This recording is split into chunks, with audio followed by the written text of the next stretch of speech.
Well, ladies and gentlemen, it's election year, which means the political parties, unfortunately, as usual, are going to be pandering to all the different groups. But the problem is that sometimes election pandering will actually shape the whole agenda for the next decade, which we'll be discussing in this video. Yes, it's all about the Labour Party who are preparing to form the next government. This has been absolutely normal, unfortunately. The Tories used to be the party that pandered to the oil barons and then the bankers, and of course then they changed it to small businesses, and at this point I don't know who they're pandering to. The Labour Party have also changed so many times. They used to pander to the working classes just to get their votes, and then immigrants, and now of course the gender lobby.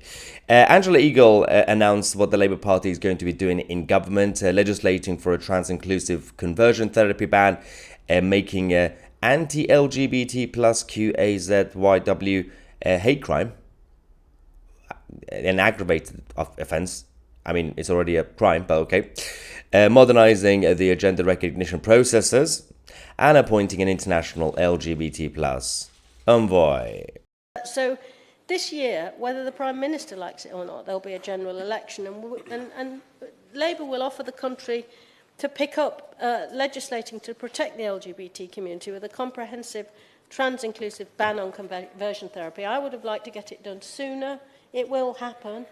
We just have to make progress, and it's very sad that, as honourable friend said, it's taken longer than the Brexit negotiations, which makes you stop and think about what's been going on.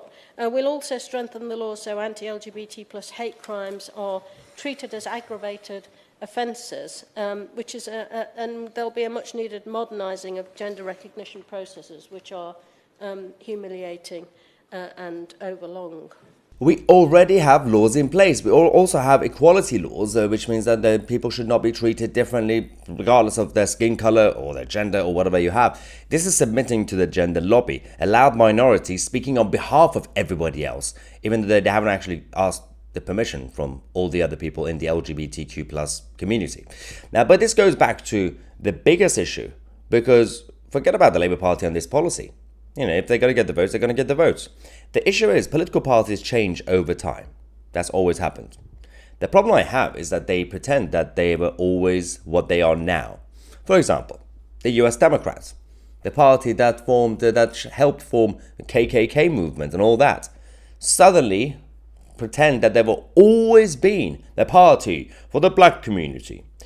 The Tory party, that for a long time, back in the day, were working against the interest of small businesses in the interest of the corporations. Suddenly they're now saying we've always been the party for hardworking families and small businesses. The Labour Party, who used to be more socially conservative back in the day, oh yeah, they were against gay marriage. They were, at one point they were also against mass migration. Oh yeah, I miss those days.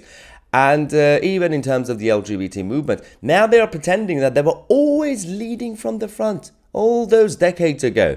They want to completely rewrite history. They are completely gaslighting the whole public, all these parties. And of course, we have to get ready because apparently we only have two choices. That's what the media want you to think. That's what the political class want you to think.